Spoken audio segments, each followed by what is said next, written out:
Welcome to the Amazing Authorities Podcast, where game changers, visionaries, and category leaders share how they built their brands, platforms, and global influence. Your host is Mitch Carson, international speaker, media strategist, and creator of the Instant Authority System. If you're ready to learn from those who've done it and want to become the go-to expert in your space, you're in the right place.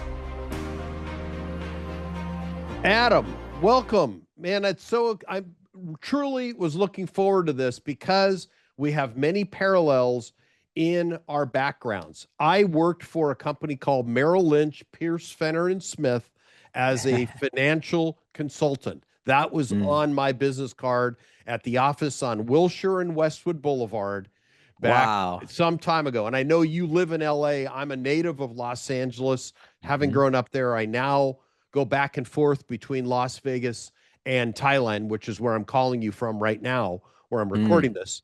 And you were in the financial business. You have a podcast with over 6,000 interviews, and I did not stutter. And you also guest, and thank you for being a guest here today. Why did you transition from the financial industry to doing what you do today? Well, first, Mitch, thank you for having me here today. And I'm excited because I know your background. I know you have shows out and even one on NBC right now that airs out in Vegas. I mean, you're doing a lot of stuff. So big kudos to you. I know this business is not easy. So to succeed with your longevity, it's great stuff. To answer your question, though, getting into this from finance, never considered media, never any of this stuff. I like Me to say neither. This is yeah, it just happens.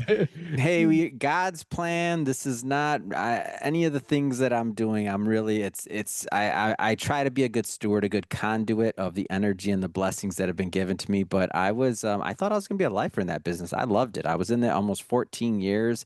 I managed a little under $200 million before I exited finally. But so I was in the business. That's I'll tell serious. you, my That's a transition serious portfolio. Yeah. Well, I wasn't $1 billion guy. As you talk to people in New York, it's nothing. It's peanuts, right? So it's all perspective. So I'm not gonna overshoot that, but I will say that the first book that I wrote, I didn't want to write a book. I had a little bit of a chip on my shoulder. I'm like, I don't know, books, who cares? Story, brand, I don't care about any of that. I started at my first firm when I was 16, working at Raymond James and Associates in their IRA department. So when I say I was like bred in that kind of environment of money, of financial advisors, things like that. In the past, branding, a brand, of this or that, I was taught that people that wrote books were broke. Who wants to spend their time on a $5 product? Like, it doesn't make any sense to put that much time and energy into it.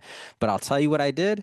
I did it anyway. My mentor told me, you got to get a book out there. That's how you get your brand out there. And I used it as a business card, and I just handed them out. I handed out like 3,000 books that first year to anybody I met with, anybody I talked to. You got a book.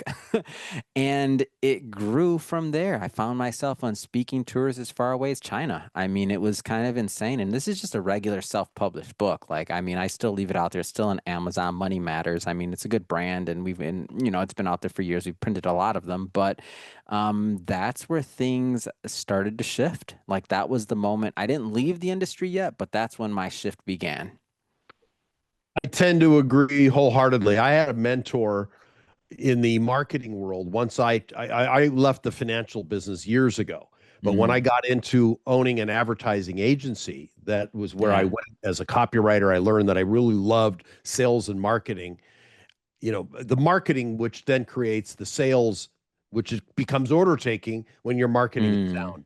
There was a man named Dan Kennedy that was a mentor of mine. I love Dan Kennedy. You know him? Wow. Very well. Amazing. Yeah, I was in his mastermind for 9 years, and I'm in 4 of his books. I wrote contributions. Wow. Yeah. I'm a big fan of his. Never met him. I don't know him, just to be clear. I've read his books. I love that guy. He's a great writer. And I had a printing company as well that was an adjunct to my advertising agency. I used to mail his newsletter for him to all of his subscribers years ago. And then a man named Bill Glazer bought the business from him. And then Dan is now working with Russell Brunson and Russell Brunson. ClickFunnels. Yeah. And I interviewed Russell years ago before he became as big as he is now.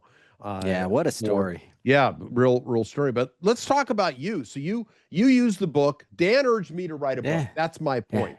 It changed my life because Yeah. here's what happened with me and possibly with you. When I wrote a Mm, book, it changed the way I thought of and perceived myself because I did what most people are unwilling to do, take that extra mm, step, and mm. doors opened wide. Is that what Yeah. happened for you, essentially? Slightly different.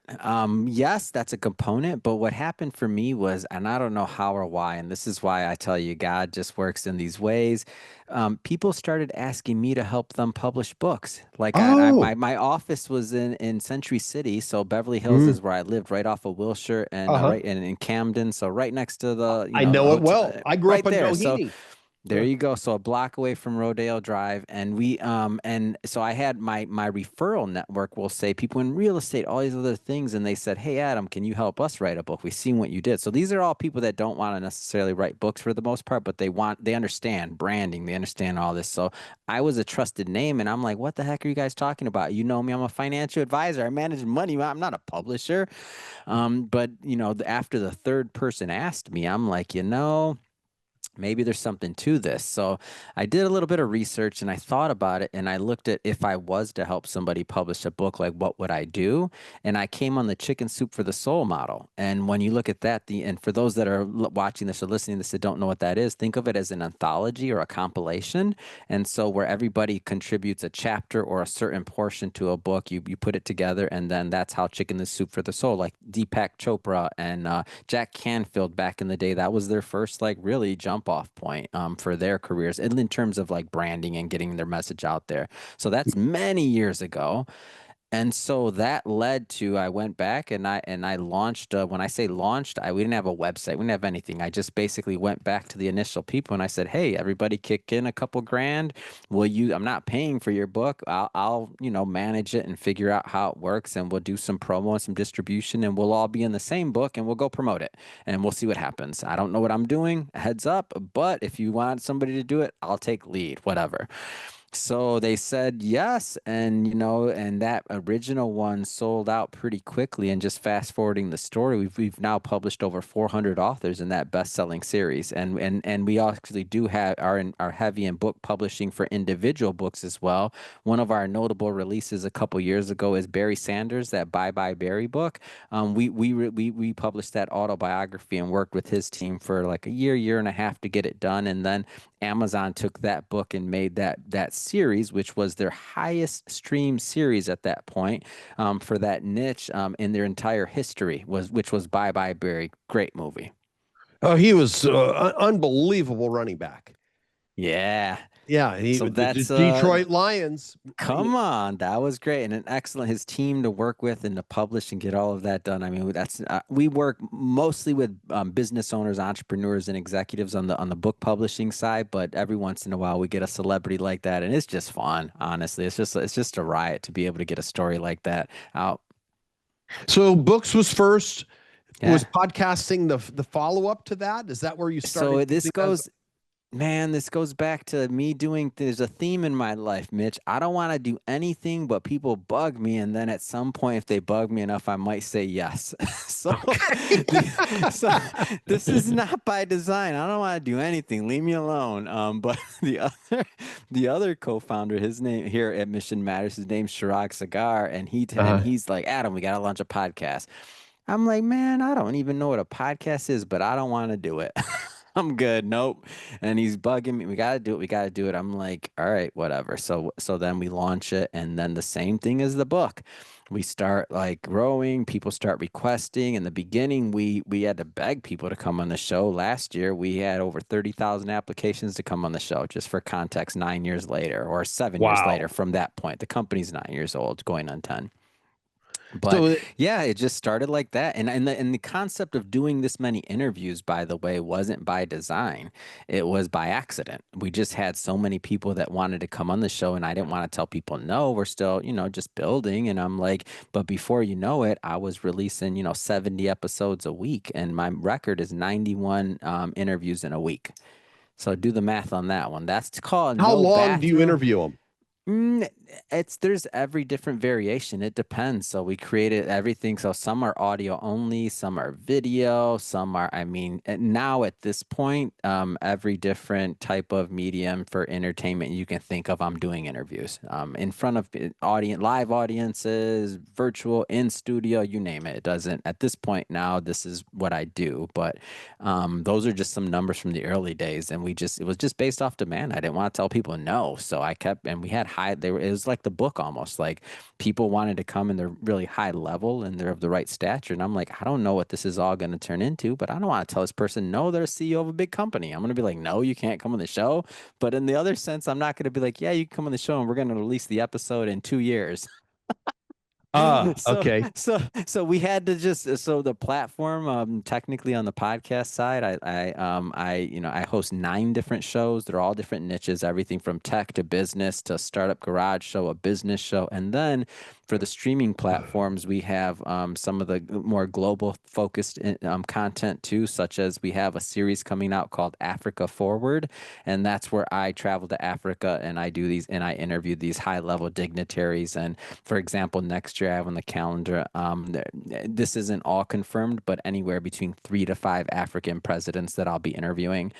So it continues to grow, like the genre. And if I can have my way while we have the production crew there, I want to do something in the like travel space. Like let's just go shoot guerrilla style, some type of travel content, and see if we can get that picked up. But that's where we're at now.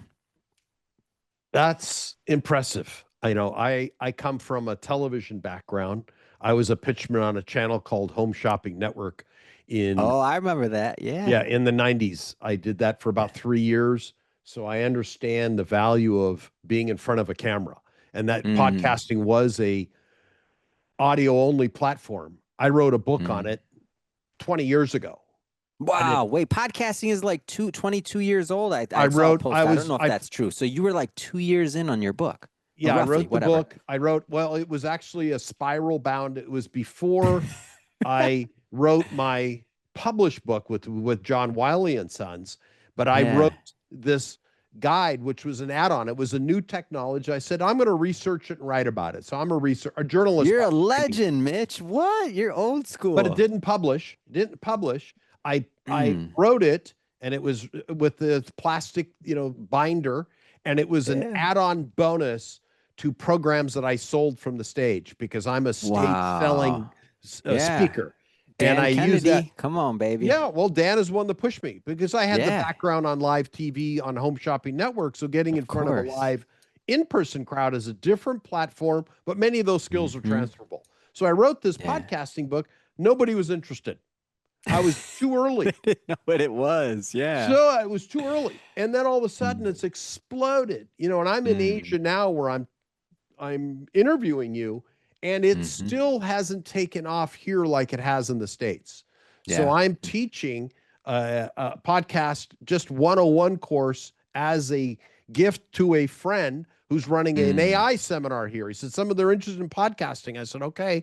So it pushed me to go in and do this. And I don't know podcasting at any level compared to you with 6,000 interviews. You are truly one of the uh, big deliverables in that space. People Mm. say, well, I've got 20 episodes. Oh my God. Stand next to Mm. Adam. No, you can't. He'll squish you with one arm, but if you in the land of the blind, the one-eyed man is king.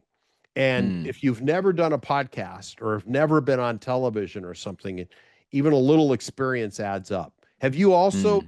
transferred over to old traditional media? I'm going to say something like radio or TV.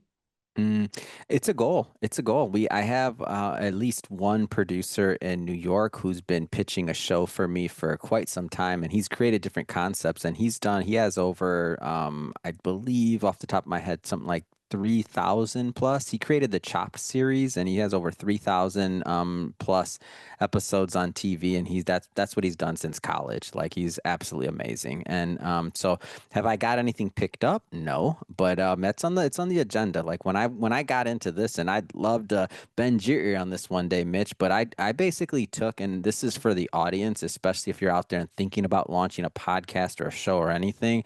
I just want them to see my process because I think it can be helpful. when I was in finance, I probably digested 7,000 pieces of pages of content to get my Series 7, 6, 63, your CFP, all of those things.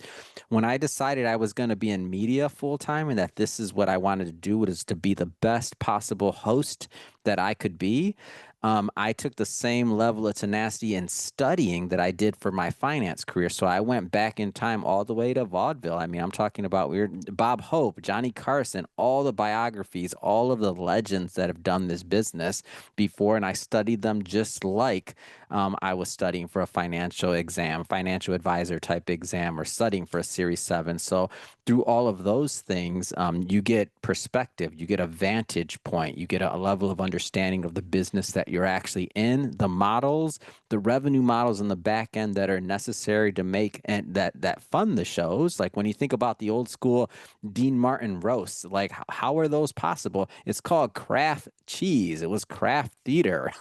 So when you think about it, like Kraft and Tide are responsible pretty much for our modern day, a lot of our modern day system. Because Tide, go back enough, that was Red Skelton's his sponsor, and what was he doing? How was he incorporating those interviews, or that sponsorship within his interviews every week to audiences? So when you start understanding that piece of it, it becomes different for you. So if you're out there and you're thinking about a show or a platform or a thing, I started out as the worst host in history. Mitch, I didn't even use my real name on my first show. I was so terrified. So when you think about like starting bad, I started worse than anyone could start. I wouldn't turn on a video camera, Mitch, until after 1,500 interviews because I was so scared. Not joking. Wow. I'm not a natural. I don't even know if I'm good. I'm throwing that out there. But what I am is I'm a professional and I show up and I do the best job I can do. Like that's what I know I do. I'm gonna comment. The first time I pitched a product on Home Shopping Network, it was live TV with 5 million people in the house. It was probably Mabel sitting there eating bonbons on the couch in Mississippi. But before I went on TV, I promptly went into the restroom and threw up. I was so nervous because in my mind, 5 million people, all I was doing was looking at a camera, and I had another host standing next to me before. And then I did it again. I had 4 airings in a row, all during the middle of the night on Home Shopping Network in Florida. Wow. I then went to the restroom again. I was sitting in the green room, went back, threw up again. But I went back, washed my mouth with mouthwash and went back in and did it again. Wow. Didn't throw up. Didn't throw up on the 4th, but you have to go through that pain of discomfort and inexperience you got to do the reps, man, before you get big biceps. That's it. Like you got to do the reps, but I share that because it's sometimes easy to look at somebody when they're polished and think, oh, why can that person do that? Or, oh, I don't have this or that. And that's where I tell people, like, if you can use your name, then you already started further ahead than me. Wow. And what have you learned along the road of your journey? Like what platform do you use? I'm using Zoom and I'm about ready to transition to one of the other more professional platforms for podcasters. But what do you use? I mean, so on the back end of our company, and just briefly, the way our company's structured, so people understand we are a real company. I spend about 30% of my time as CEO running the company, and the other 70% of my time in front of camera and behind the mic. So the rest of our company has different profit centers like any other company. And in our particular case, we have executives that are responsible for those profit centers and their growth and their P&L. So what that means is, so when I say the next statements, people understand why we're able to do this, why I can do so many interviews. It's by design and structure of the company. But to answer your question, we've launched over 250 shows for clients and for other individuals. And we have a podcast network of over 30 shows that we own and we distribute. So to answer your question, we use every platform. I pay for them all. Like whatever's next and best and Riverside, everything. StreamYard. I have enterprised everything, 250 plus shows. So some hosts want to use one platform versus another. Some want to use Zoom. Some want to use, so some of it's preference. If you want to stream, I mean, so every single one that I personally I use everything from, I still use phone line. I still do a lot of audio interviews over the phone, believe it or not. So I like phone still. I use StreamYard a lot. I use Riverside a lot. It just depends on the setup or the client or what we're doing. Like, so all of the above work well.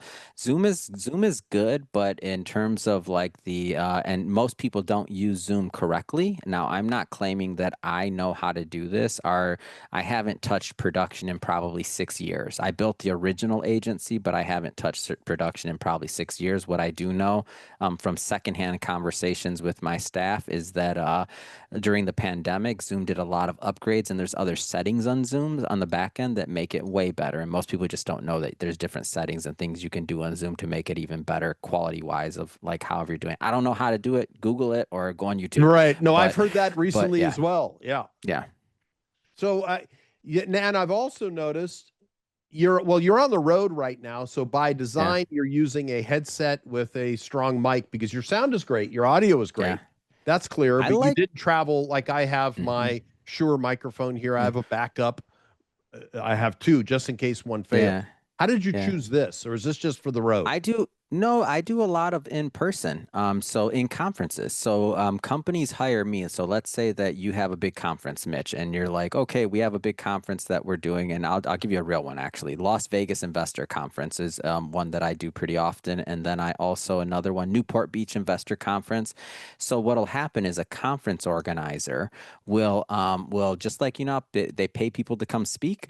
A conference organizer will pay me to come out to podcast at their event. They'll use obviously my name, my face, my branding, right? Sell tickets, things like that. But then also they get the deliverables. So normally a conference is going to have a bunch of speakers. They're going to have a bunch of sponsors, VIPs, things like that. For this particular conference, I was contracted and I did 16 interviews in 8 hours for them. And then within 2 days, 2 business days, we have a full marketing campaign, everything from the live interviews, reels, a full social media across the board campaign distributed to keep their audience engaged. So I started the year booked with, I think, 50 to 60 conferences. I'm looking to get to 200 a year. So if you're out there with the conference, hey, drop me a line. That's my shameless plug, Mitch. Well, I shameless or not, no, that's fine. But nobody else think about it. 16. Who else are you going to even hire? Who's going to come do 16 interviews and have all the distribution done in 2 business days? It's not going to happen. That makes me fall asleep thinking about it. How tired that would be taxing. I limit myself to 3 interviews a day. Yeah, that's it. But I got a couple years on I like this. So I like this because I want a little bit of background noise, and I don't want them to put me in a room off to the side because then I would fall asleep too. I want to be in the middle of the action. So I'm podcasting in the middle of the action. Like I want to be where there's traffic. But that is what is that you're wearing? It's a AT. I don't even know. It's a broadcasting. The sports people use it. This is where I got it from. The sports broadcasters. So it's just a broadcasting headset. The sports ones. That's all it is. Nothing special. It's great. And is your platform to be a guest on your show? Now you've got me interested. Is it a pay to play, or is it something that you invite certain people onto, or does everybody pay to get be interviewed by Adam Torres, who's now a name? Different. Yeah. Well, there's different levels. I'll tell you what we do for the public side of things, and this is something that I don't know when I came up with it. I don't know how, and I don't know if it was a variation of somebody else's idea. But what happens is this: when you get last year, we had over 30,000 applications that came in. So wow. So think about the amount of staff and time just to read through those, or just to like make an educated decision on them. You can't. So what we do is it's not, even if you use AI, if you use anything else, it's not like you can't. So what we do is we put a very small price tag. It's anywhere from 90, I think it's like less than $100 to like maybe if there's video, it's like $200 or something. But we reach, our platform reaches over 1 million a month. So when you say pay to play, this isn't even offsetting our production cost. But the reason we put it out there is to weed people out. So out of that 30,000, maybe 1,000 to 1,500 are gonna just pay right off the bat. And out of those, then behind the scenes, we look at who they actually are. And if they don't meet the criteria, we just send them a refund and politely tell them that the schedule is booked and it's okay. But so we're not taking anybody's money, of course. But I'd say out of every 100, maybe we have to reject one person because we're not an elitist platform. Even though I'm talking about things like interviewing presidents, I've interviewed top CEOs, I've interviewed some of my favorite actually some of my personal favorite interviews were solopreneurs. Like they were people that were out there hustling. They were out there still earlier in their career. So we're not an elitist platform. Like, and I don't want to be. And that's why I do this much quantity of content. Because if you think about the numbers, I can, for the price I get for doing one conference, think about it. I'm doing many interviews at $99. That's my give back. And people that understand what I'm saying, they get it. That's my give back because I don't want to be an elitist platform that's unreachable. But that's also why I'm doing 2,000 interviews a year. Well, I mean, so yours is 200 for an interview. And by the way, I'm going to apply because I want to be part of your network. Yeah, you're in. Yeah. Okay. So I have no problem. I'm not worried about that. Yeah, I know you're not, and I'm not because I get it. In order to be on my TV show, it's a pay to play, but it's a very different back end cost. Editing no, I get it. Yeah. TV crew, all of this, and of course I have to eat. But I have, but your broadcast and on this on end, by the way, on this end, what pays for it is all of the other profit centers. So that's where I was going to ask what I was going to ask beyond that. Okay, so it's pay to play. How do you get all those applications? I mean, it's one thing using a platform like Podmatch or some of the others where you can get guests, or there's matchmaker.fm, I think is another, and et cetera, et cetera, et cetera. Yeah. So we're an actual media company. So when you think about it, when I say, so if you go to missionmatters.com, when I say that we've launched over 250 shows, it's not like, I'm not saying you're saying this, but it's not a made up number. You look on there, we're publishing. There's a big back end to make all those shows happen, but we're also publishing that. So we have traffic on our websites, on our social media, and there's just simple links that say apply to be a guest. It's really simple. It's not even like there's no fancy anything about it. It's just literally from the content. We created this flywheel, right? All this content. So what happens when you put out 40 years of content every year? People pay attention. Well, so you have all these people. Are they actively podcasting and accessing your network? Is that how it works? So somebody that goes through your training to be a podcaster? It's not a training. It's an actual production company. So we do the editing, the distribution, the design, it's production. So this is not a training. Yeah, no, it's done for you. So it's like somebody wants to launch a podcast. They don't know how. We're not telling them how to do it and you go do it. We're doing it for them. And there's just different packages. So it's a marketing agency. Oh, okay. Well, that's good. So I'll know how to refer people to you, which is great. Do it. We got a good referral program. There's a lot of people making a lot of money with us for referring guests, and that's reoccurring. So in all honesty, I mean, love to connect on that. Well, and there's some reciprocity because my back end, full disclosure, you shared yours, the shameless plugs. I mean, we're salesmen. I'm in. My background is I put people on TV. If they want that, I guarantee ABC, NBC, CBS, and the CW live television. Live. That's great.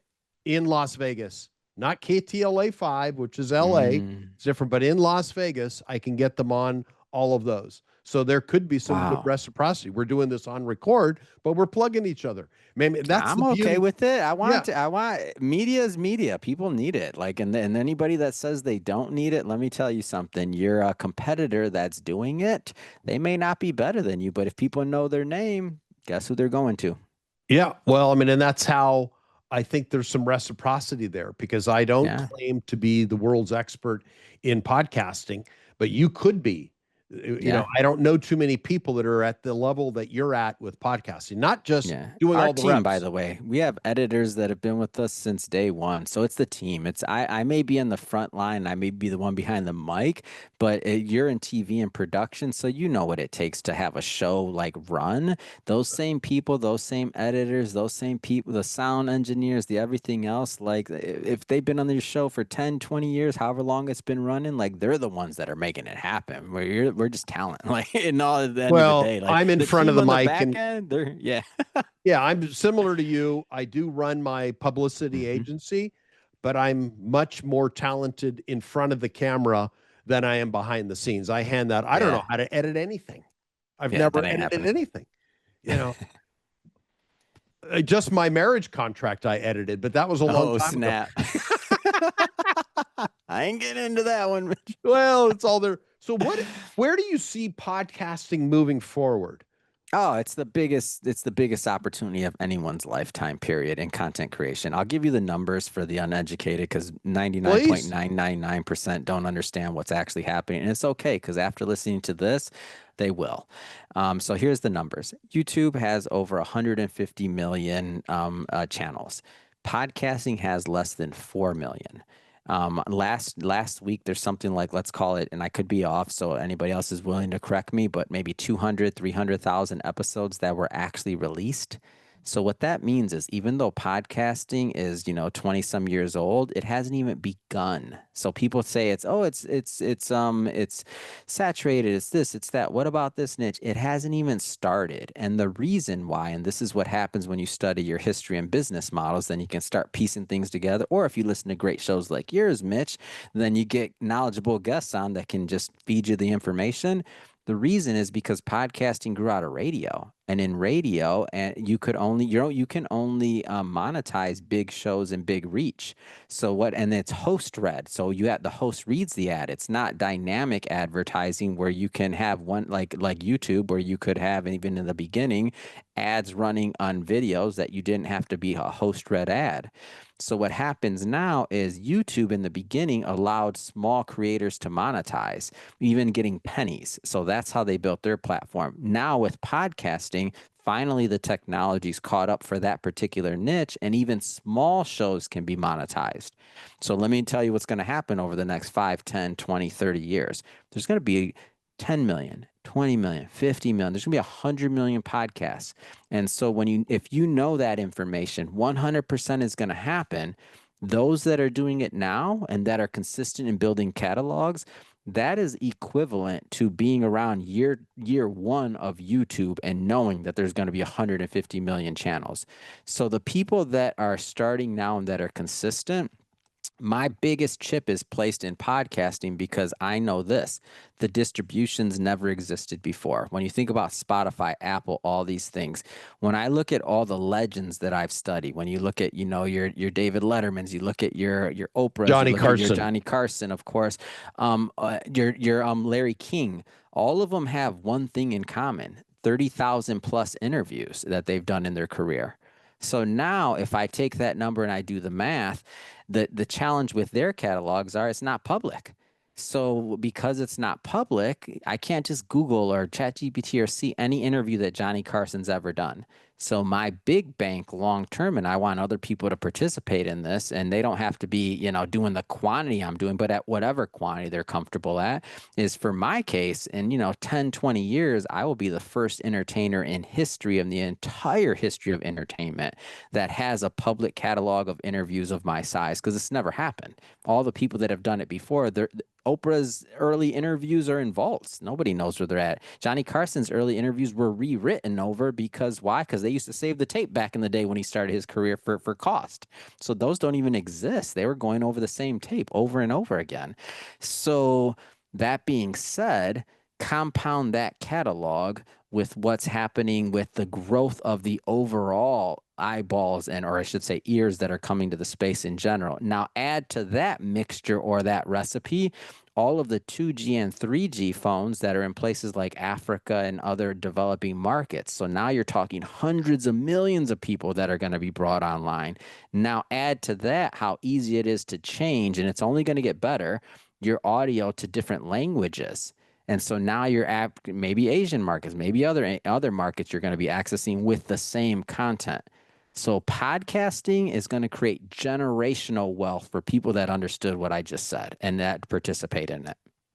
No, I get it. And it's fantastic. And, I had hoped to have been where I am now 22 years or 20 years. Yeah, was it 20? How many years ago? It was more than 20 years ago.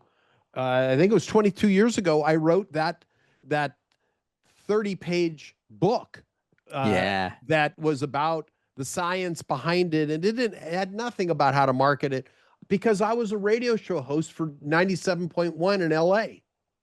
Wow. FM 97.1 for CBS That's Radio, awesome. which was bought by Clear Channel. I had a show on live radio Saturday afternoon, 1 o'clock, 97.1 off Wilshire Boulevard, and Wilshire in the mid-Wilshire area. And I had that show. So then I thought, well, podcasting, this is where people can listen when they want versus the 1 o'clock slot, where I had about 40,000 listeners every Saturday. Wow. I come That's from amazing. that radio background, and it was interesting. And man, we could go on and on and on. So where do people get in touch?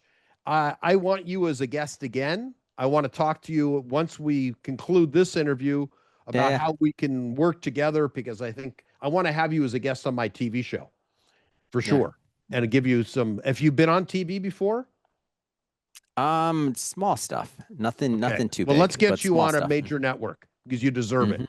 Let's give, because your mission matters. That it does. How did you come up with that name? Does. Oh man, you don't want to know that one. That's a whole episode a secret? itself. But I'll give you the brief. Okay. The original brand was Money Matters. Oh. And one day because I was a financial advisor. One day I'm interviewing somebody, and that was the first book too. I'm interviewing somebody and they say, Adam, money matters, but mission matters too.